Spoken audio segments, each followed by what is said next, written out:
Makwaba diba UTV so braso say small dry saka ya boaboa no ene awie yede eba ebesomo yede aseda no ema this way chocolate drink Ghana cocoa ne yede aye ede aya no anom bi your best point savings and loans and best assurance special ice natural mineral water ne drinks awodro ne ka obi nene amobo mechidom and someone edoso dedi mu akotine ebi ene say Oraba womia echiremu ese eye import tax a eda mobile phones no ba obeyi efiri wonomo amampanyin dada John Dramani Mahama ese yeto aba edema no a ofiewu ene nimdie a obetimi ede aye adwuma no eyie na Ghana Education Service penifo ede aba se orally school na akora bi ye wo ne sekan no mu ye nhwemu ewom enunti no awofo ne Ghana fo nyada enya abotoye mo na enei won se emabaawa no aya na yedi bibi achinchi yemu ni ahye bibi wo yento ni nyina mu no yene omanfo akasa afa ho bisa wo se sen enomu ehu no ensem no ebi eka ho ene yede eba abesomo bidin ede akua ajewa akode afi ensem no nchiremu eni NPP amayeko ni Frank Kreni eyo mampanyi abedieche Dr. Mamudu Baumia wakasa ede atudwa achim sese yeto aba ede manoa eye eto hamunchemu aduonu 20% a eda mobile phones ye kra ede baga na asino beyi efiri ho ama yetimi ato na ne bono so ayefo ye ba ye the free SHS aba ye the teacher training allowance aba nursing training aba enye sa dum so na kam enye sa enti ye ejuma bebre ene ye the digitalization of the economy abeka ho Ghana card aba digital address aba mobile money interoperability aba ene utu phones na wa renew national health insurance utu phones na wa to electricity credit enye sa yami adom Dr. Baumia ba Ghana card apply separate form for a passport. Hina udi Ghana card na your passport. Epese yedi shishe fufro eba Ghana. Shishe edi mpunto ebeba. Mobile phones epese obia affording mobile phones. So import duty on mobile phones. Yebe abolishi import duty so that the phone prices will come down. Yes, Remo. Mama sumu nyamode o. Mama sumu nyamode. Edu abatwa obia kaniope. And then this is for say edu abatwa utwa ntro kakra no aka no kre kakra. Ya de ya ka no kre na akyere mo.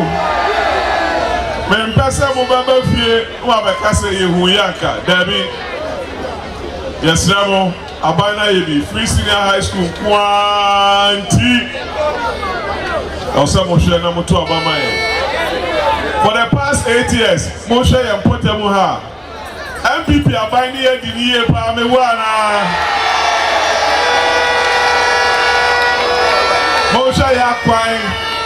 and the driver phone to be kwa boso kabiem because kwani nyina ya kama آمين يا الله يا حي يا قيوم آمين يا من قام السماوات والأرض آمين يا من أمره إذا أراد شيئا آمين أن يقول له كن فيكون آمين بالسر آمن أعوذ بالله من الشيطان الرجيم بسم الله الرحمن الرحيم آمن الرسول بما أنزل إليه من ربه والمؤمنون كلنا آمن بالله وملائكته وكتبه آمين. Your respect, your reverence, your sympathy, your empathy for the Chief Imam is something that Chief Imam appreciates, and we also around him do appreciate. Thank you this afternoon for coming here and hoping that the prayer Chief Imam has said will also impact on your movement and grant you your success. Oya dada eye ensemo MPP for eka ede for mampanyin dada John Dramani Mahama NDC amayeko ni Frank Kreni ne ho omusi wa badada entie nim de oyeye ene de obetimi aye no ene mampanyin dada John Dramani Mahama de atudwa chem se sa ensem a omoka de fa ne ho no eyade bia enya nokre na eyade bi so wo ba so beye adwuma ma no ayeyie na Ghana fo enya ne so mfa so nti oya dada no de eye kaka keke ene omoka obi se on the two man obey tier robber president. It is a president for now. Obi so obi nso ye to mana obeye home second hand I just used driver yes ye second hander ana ye adidada ye penisa we say adidada so na experience ewom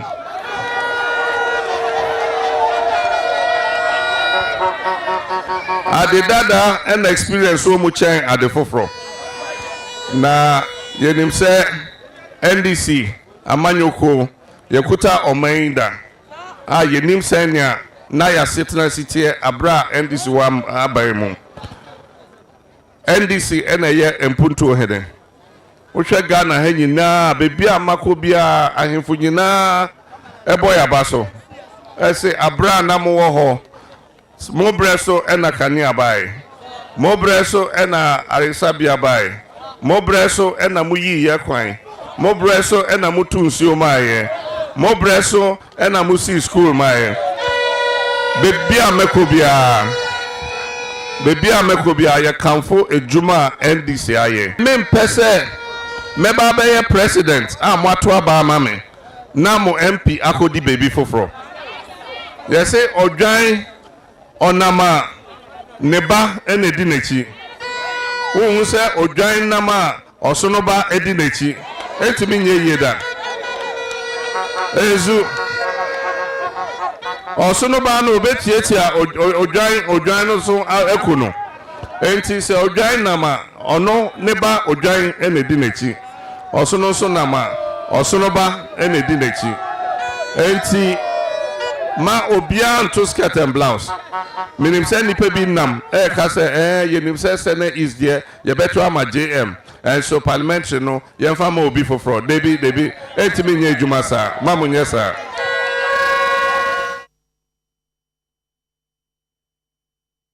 Onimonyafo Keti Hamondo no ene waswafo a wohwe adwadie ne fididwuma so wode kokobo ama Ghana fo nyina sese yekodwom akoto cement aba beye adwuma ye hwe cement ne de ye papa na yento. I got fundamental issues with the cement industry in our country. I think it's about time that we started to get some sort of resolution. The whole country must be aware of what's going on, particularly in terms of what you buy,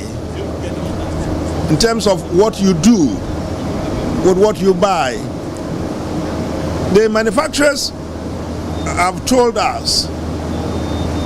that they have grades. Be careful of what you are buying. Make sure that you understand what you are buying and what it's meant for. It's recently been brought to my attention that there is what you call plaster cement. Plaster cement is not the same as that solid one, the 42.5R. It's not. You go out there, you should know what cement you're buying and why you're buying that and what is it intended for. Of course, the Ghana Standards Authority is going to go out there and then explain all of this. Indeed, I have directed that rather than present it in the same package, there probably would have to be some differentiation between the packaging so that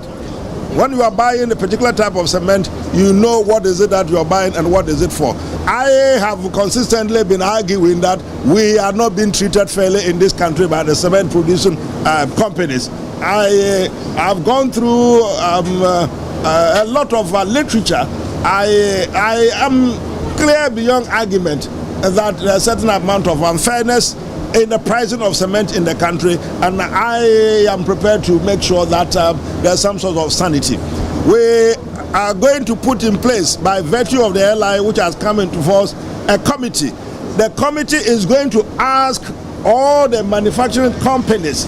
to put before them the basis for their pricing. The companies from today are going to have the responsibility of opening up to the rest of us. How is it that they arrived at the prices that they arrived at? Why is it that they don't want us to understand what is it that they are doing? Just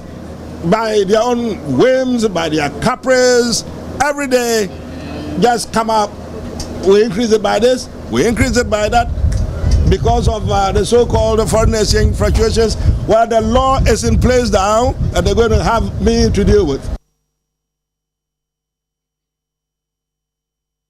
Edwada no na adisiafo mienu omoje titiye wo Orali Senior High School ewo Enkraha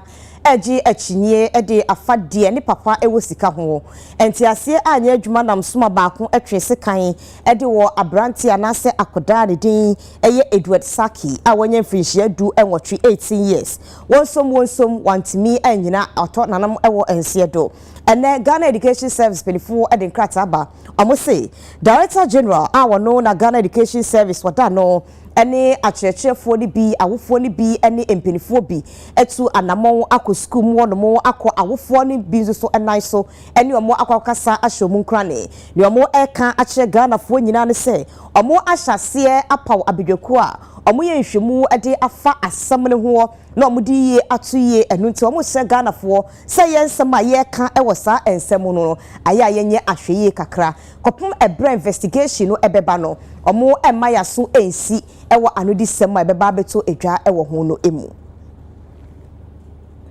kani penyina wono na National Development Planning Commission wada no obefo Stephen Adey ede atodwa ache Ghana mampanyi se de galamse no esi ekro na enkofo ato aguso fom ne sebrato no enwo ehia sesesi ye no hwe emma national emergency no declare bie na yetimi eko etia galamse no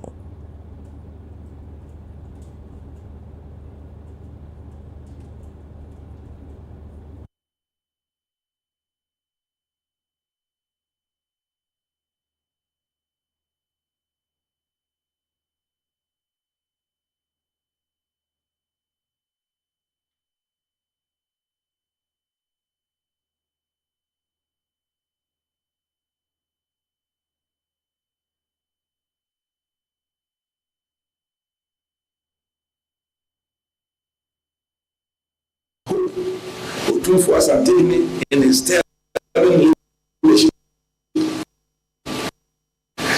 would not stop at distilling few chiefs, for the problem is widespread. I'm looking forward to the day that he will declare Santiman Galamsey free zone. Currently, I leave my house is a few meters. That shows yards means how young I am. A few meters from the Jimmy River. The Jimmy River is the one that supplies water to the whole of metropolitan Obuasi.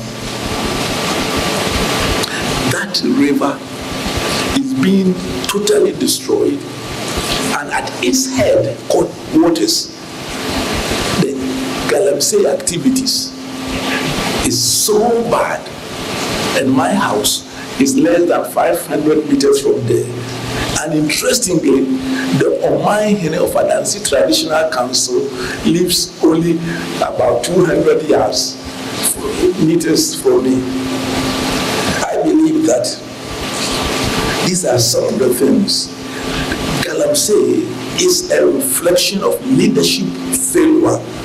in this country. I was talking to somebody this weekend, and he said it is time that we declare a national emergency so that the president has emergency powers and all earth-moving things should be taken out and dealt with, and how those young men and women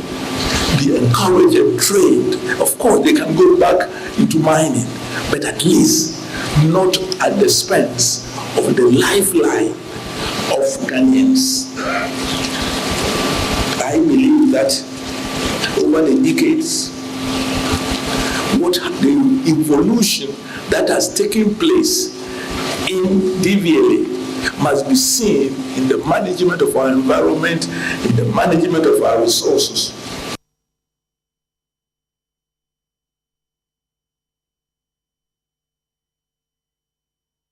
Yes, Johnny Jacob could be ewa ahomane su efri ofanko circuit court akwa asetena ni nadaye abrante no isusu se watutu amanabu obi no Jacob akwaba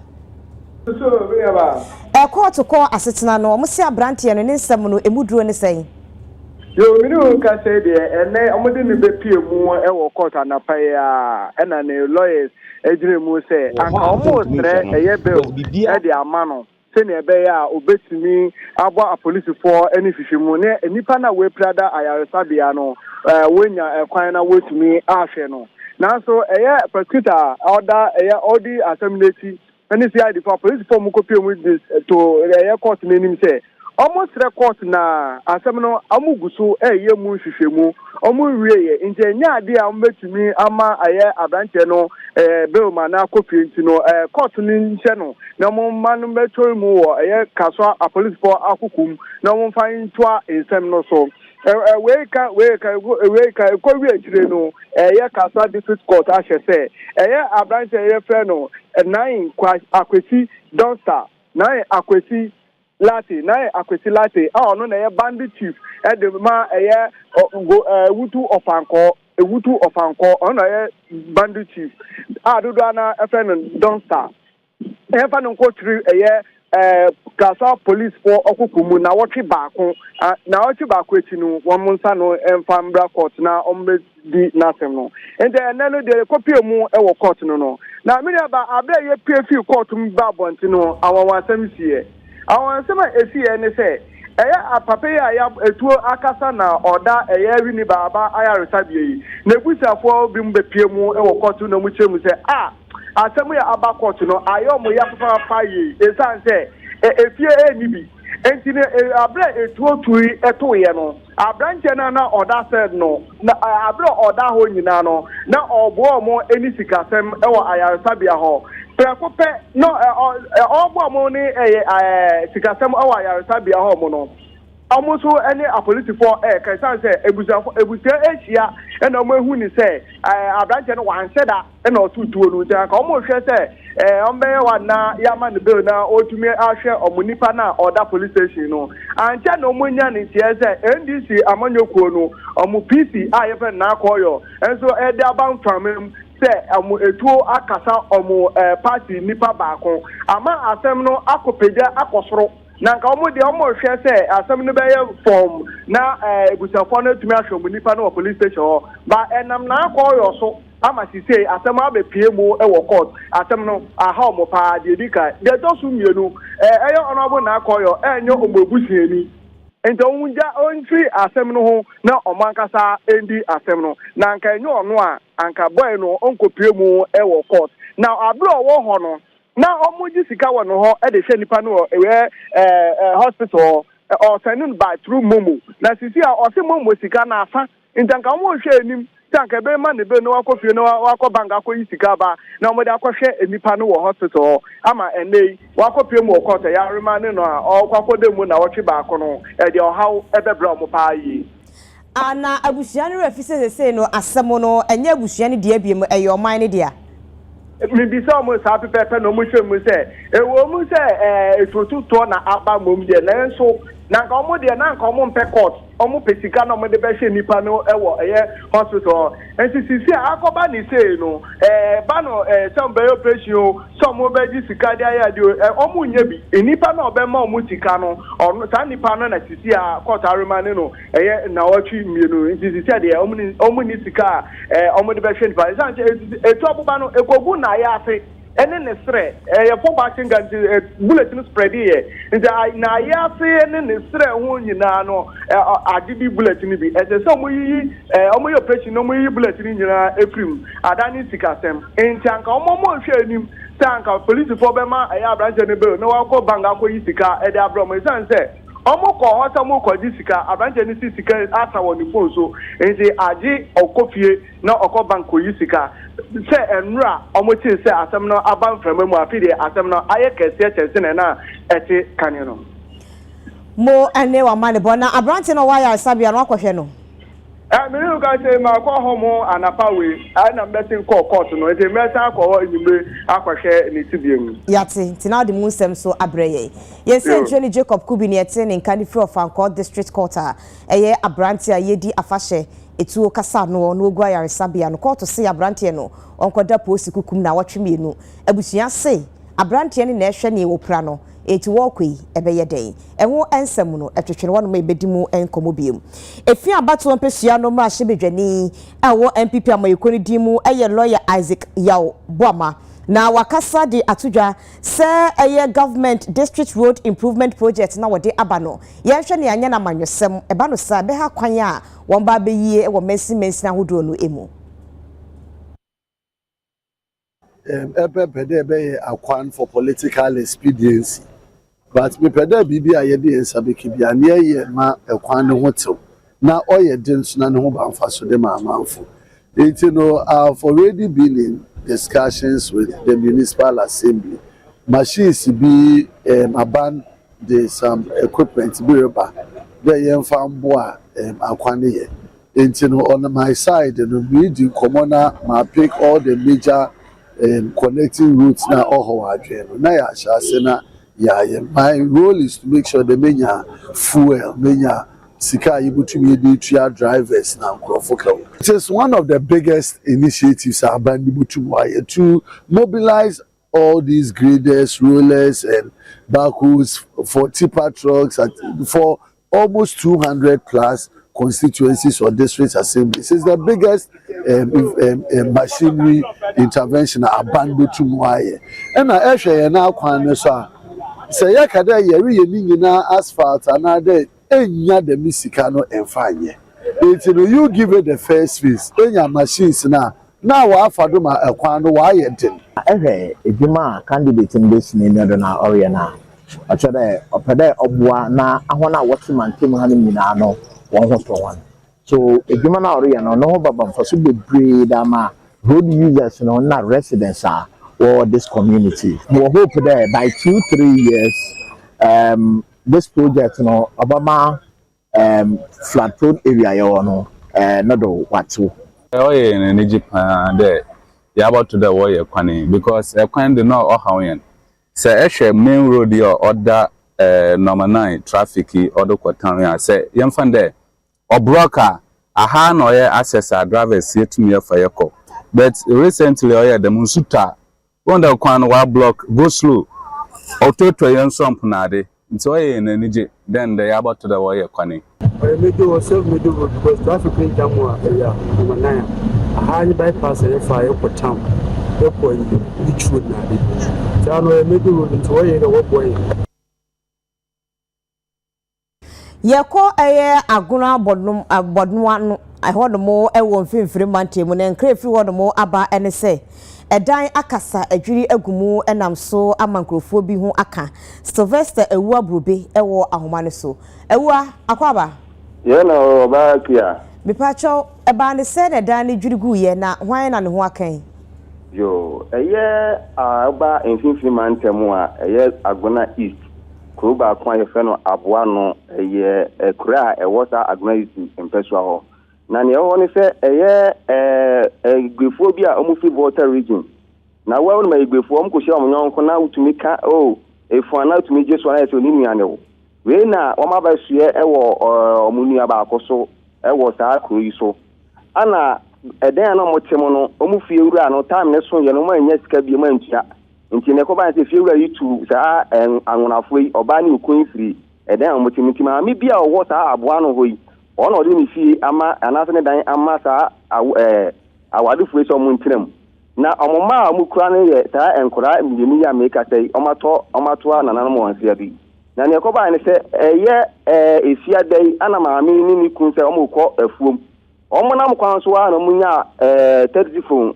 call se mo mara na asemasimachi omba ya na edan ya maami ya yedi edan ya ma ne so oni ni kun ntirem omoma mu jan wo saa efie ana saa enkolai edan adwiri agu omoso eye emema miyinu obaako wo mfie ndum baako wo so enfie miensa sisi amene uka say de eye agona so adu police fo ene nkwanta eye agona nkwanta police fo aka bomma oma aboa abusuafo ama saa enkolai krabia ntini esi wo eye agona east kura ye frɛ no aboa no eno idaben efia dai nanso onse BBC a wata police form yemu hwehwemu kakra nti afe na ahwehwemu am ye nyina beda de sampa dan ne ku hom nti Omabuama and Kolei Krabia. Na edan no se omoba na ye dwere guadas phone se dan na dwere gunti hwe mu no mo yakosi no ne de yin so obi de ku omo don ko she dan na se wo so so police for the omadwuma na ka ho bi nti wontumi mfa prako penka se o me ko mama Krabia kai so mo yamu nhwehwe mu kakra ansa e bi kwa na e bi a onipa boni bi ta kire na wako bigiri edan ye gomo so nta so no mo hu se edan na nkasa na dwere gun kola yi so wenye ni edi kan a edan ye dwere gu e wo pom ho adenti na ba ne sa net dan no nti ana ndoti dan oben finfiri mantem dia na enu se adwuma papa bi anse de ni finfiri mantem enti ohia ene ahoche ne ho enti oba sabi edan tuo bi se atadan ebu ha na atadan no de cement akra afa ho na ye shensen na so be kum na atadan enti ahode anse de nkase ni esan se sa atadan ye tete ye na nanom tete fo dan ya masia wu agya ho no eno na egu finfiri mantem a edan afa na e wo ha nyina no sai dan ni bi na wa sei ya da sitie se awofo ne wai omoma ni mienu pe no omoma ni mienu pe no na se fia no baabi on beda ko problem entina ya de faka se fidie se fia obi a wo tie se wo bibi kakra obetun de aboa sa awofo ya anka omani beje pa ya da se papa yese ntreni Sylvester wu abrobe ne yete ne nkafi agora aboa no emfimfiri manti mudan adwiregu mankoda mienu omahwero mo enkwa na wo se NPP amayeko no da mo manifesto no adi no omo adi atrapo baye na saa me no mahase sanemu ama enkrofo atiase baako ayese asetena mu hyehyeye ro behwa amana yefode ama yenya ebi ye dan na dan wonsenkaye no na ablekuma north mahwebedwani onimanyafo Sheila Battles di atodwa chem se NPP aban eba obehwe ama edan wonsenkaye na bafo a Ghana fo benya baabi edi wonti ato. I think we've already started the rental assistance scheme. It's covering 6 regions now. We are looking at expanding it beyond 6 regions to 16 regions. So all the 16 regions should have that scheme. Right now, over 2,000 people are benefiting. So the expectation is that we would expand it to ensure that anybody who needs the rental assistance will be able to achieve it. Now, if you look at the rental assistance scheme, you fill a form. It's very simple. You should have 3 months of income to prove that you are able to afford the rent that you are applying for. And with your Ghana card, showing the ID that will be able to use to track you. The rental assistance scheme will pay the advance that is needed for you to be able to access the property, so that you will then pay monthly, every first of the month, then you will settle your rent. So we are looking at expanding on the rental assistance scheme so that that will come in to ensure that we can afford to rent. Our social housing plan is looking at providing overnight stay properties, and these are public housing. You can go and register and then sleep there for a night. And then for the vulnerable, or those we usually call the homeless in society, it is a place that they can find to stay for the night. So we have those housing that is going to be available, and then we are also looking at low-income social housing. And for the low-income social housing, we are looking at providing public lands in partnership with developers, so that developers can set aside about 20 to 30% of the land that government brings into the deal. And this will be committed to either subsidized housing or housing for low-income workers.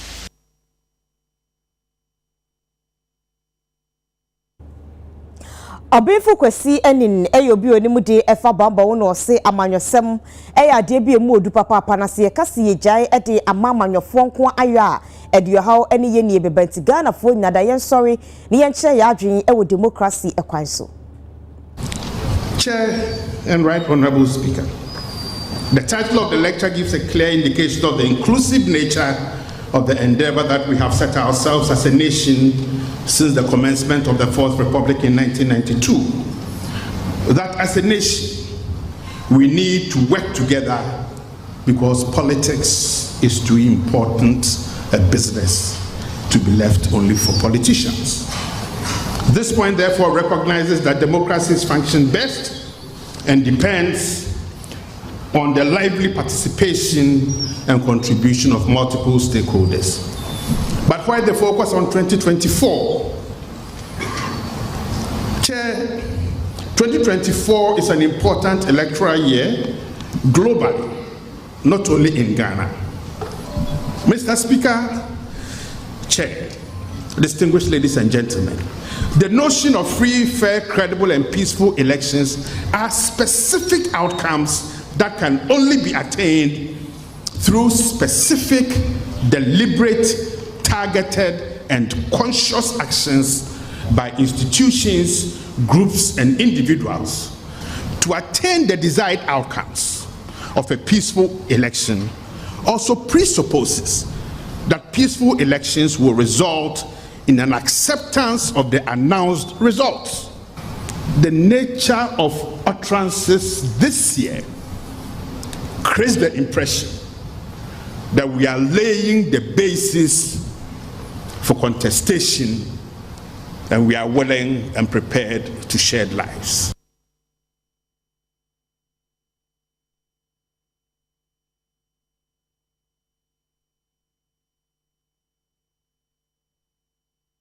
Wa matifi matma inkrota malemu ne mpenifo ayehyehyeye ade ama akuafo afa kwan befa so behwe adua nobaye enkankane aburo emo adua awio ene sane ebeboa ama musikasem akoye innovation ye sakrai foforo aba ekuaye mu no mpenifo ekyekire wo.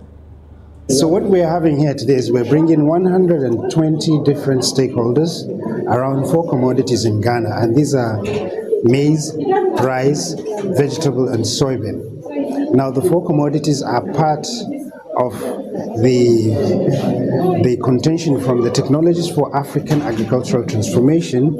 which seeks to deliver high-end technologies and really technologies that work to the end users. So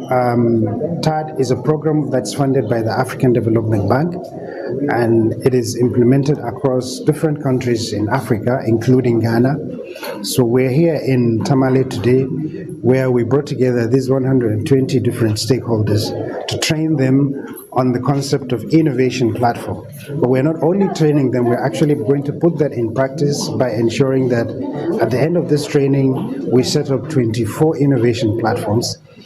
6 per commodity. So there will be 6 IPs, 6 innovation platforms on maize, 6 on vegetable and soybean, and on rice. We want to give them production technologies, link them to access to inputs and other markets so that these crops would, the farmers producing these crops would increase their production, their productivity, their profits, and for that matter, increase their ability to produce food for the whole family and the nation at large. Currently, we work in silos, so if we are brought together, that is, I know where I can get my seed, I know where I can get my fertilizer, that's inputs, I know when I harvest, who is taking it, we are working together, the banks are on board, it will be going to be very, very useful, and then we communicate, we plan together, and then implement together. I think it will be very, very useful.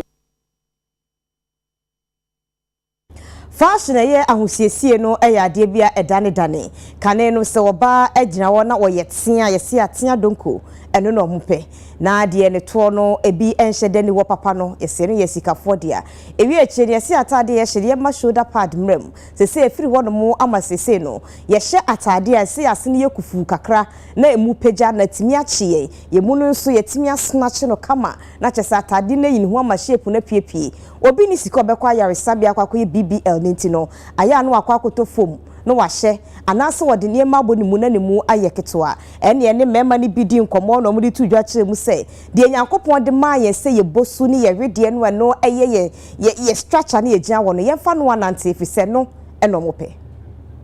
empempi e ma dodo no a eyade a wonom ede niema ebo won yefunu mu de broni frɛ ne corset bi ekyekyere wofu se de bɛyɛ a empi abonten na bɛkata niema so ede ama wonom UTV sentwofo yetisi montene so ene Ghana de hye bi etwetwe nkomo ebisa se corset ya baso ya yede ebo yeyemu yi ede pa anti no mo ebo se be mu ho ayefe anase omo de kata niema so sei na omanfo bi ekye wadwen ni wo yede dress yede ya bibia se wedding fo nya muto esa wo shape ena corset nso ma wo shape ye fine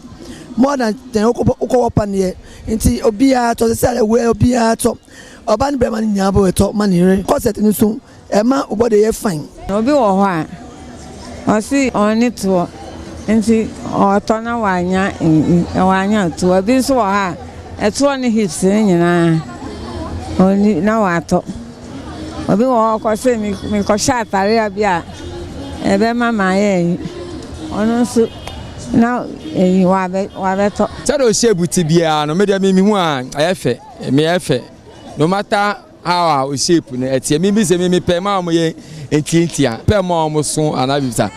but said o shape ni ti bia no ebinom de natural ebinom so de anya natural o sifati bia no fanisa wo bi afine woni bia maintain sa anso ho aye wie no ye ni doctor apia oti ankansa ya opanyini waben eba no ahofento aso edwumadie mu ewo kolebu aban ya asabia twetwe nkomo e ma ne kire se eyade a se emayi tu sa na mo ansa na abobo corset no na ewo se nhwehwemu bi akoso adaadi ewo ho na se wo hye corset sa kwa ya wuni nyina so bia se emayi funu kofom anaso se ema sabio wataso de friend se hip yi epiepie enti na wo hye na yenni ehwehwemu bia etechire se ampa wo hye saade ya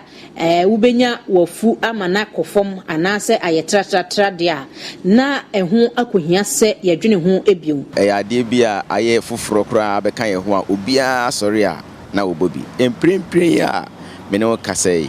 abodie nyansape mu hwehwemu emfa muaye bia meto ho se wo bok corset ewo mu a botaye nti a opese wode yese bia obema wo mu no ayeketoa no enhwehemu bia ni ho a ekire se saade no edidwuma nemum ewo nsunsuanso boni bi kranso a eba beka wo ho a ebia wo bo no wo koso a wo bo for a very long time na ede bebrew ba ko ni se uta bok corset a emia wo mu wafu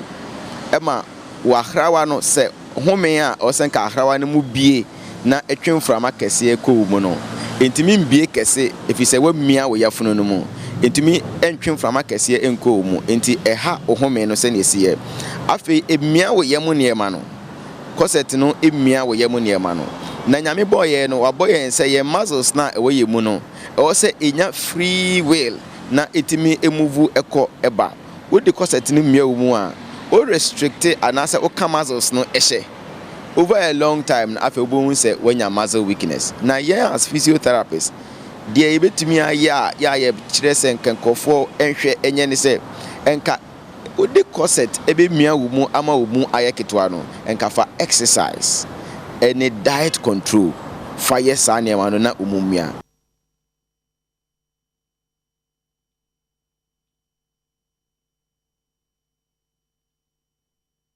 wana mo eton enwo ewo Ghana ha de atodwa akirem se yenye ye ba beton wo na ne ye hwe emo mo fremu efise obi eba no beton no se enwo we de ani ye hoya dodo ani nya kokko mepede ani ne ye kopa enti eba ne sape na ne ye fre ne se Sudan dai ye bo ne Ghana ha se sudi no no mo de bia frem eno enti ne ma ne ba ne santi yenye ye to no ene ye ma mo eye saade no afi atwamu na Food and Drugs Authority etwanitia from FDA yede kokobo ema Ghana fo nyina se kodwa so se kwakoto ngo ayem ye ninda ho esanse adwadifo do na wo hono mu a omo de dai efrai no so enye emma nipa apomuden enam so am wo de hwehwemu hye so wo mantam edunsia wo Ghana fo na ba bia UTV kasebo ya fato ye ho so ate ho gumonten so ebisa Ghana fo bi se adenti na okoto ngo a na yede dai afra anase ne ayekokko no eno omo pe ena ebisa adwadifo no bi nso se adenti ena dai no FDA fo tirim se ewo nsunso bone ewo nipa pomuden so na so de frango eton de ma Ghana fo se kola ne ti se utimi to se enwo ne abene bi ho no ma enye fe abene bi ho no so efe ehun se abene enye fe na se kala we na te se wo fa ne sa kwago kokoko bebre no abebie no betimi abere abro so sa enti no we na anya kokko no me na pembe akra ye ntobi aye kwa akra obi akọ na amawato ene na ma omo bi mu di gumu se ma onu so atimi aton obebe fi obebe dwom obeko fi a onya lorry fair de said a man for ye no so be ye bi ano de enya papa ade enya ma ya pom de ne ni ko ese so nti se ade ne de omo ye investigation na ne ya be che no na ehu se we na odi bi kan no na ya che no e che na ya mfan na no sika kase se de be ya wafofo ade be sua yansa omo ye de omo ye sa de ne bi ma omo yusu sa yi no enye omo frame meeting de be kasai ena omo chese ye kwansufo no omo ni omo nkasa ena omo chese wo obi a ye de bra no so omo fi kwanso no so omo de ba na so hwe na bi wo mu a ye be chi wa no de fi kwanso ba no be kwa akokire na chi akwa no ma chi no because omo de bra wu nim enti omo be kan ye no ampanso obi anya saade ni bi mu enwo ne ye aduane a ye di efise ye ton wo yi me ton wo se mi so a ma ton wo ma ye wo adwuma saa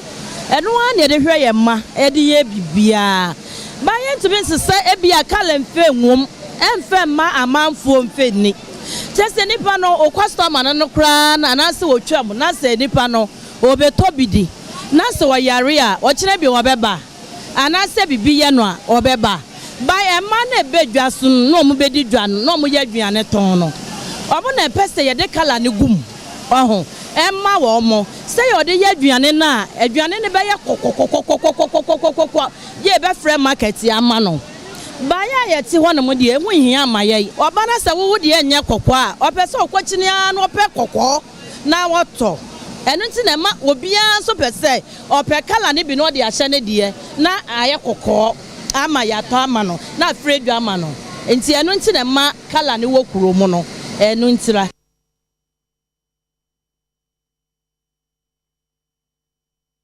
enwono de sudi no afra no se eka wata ade mu a enkoda but the original no oposa na wi abosope na apai na yifita ye gina we se so ahome abayeba bongo difara the agudi sports eba beto aso ye basisia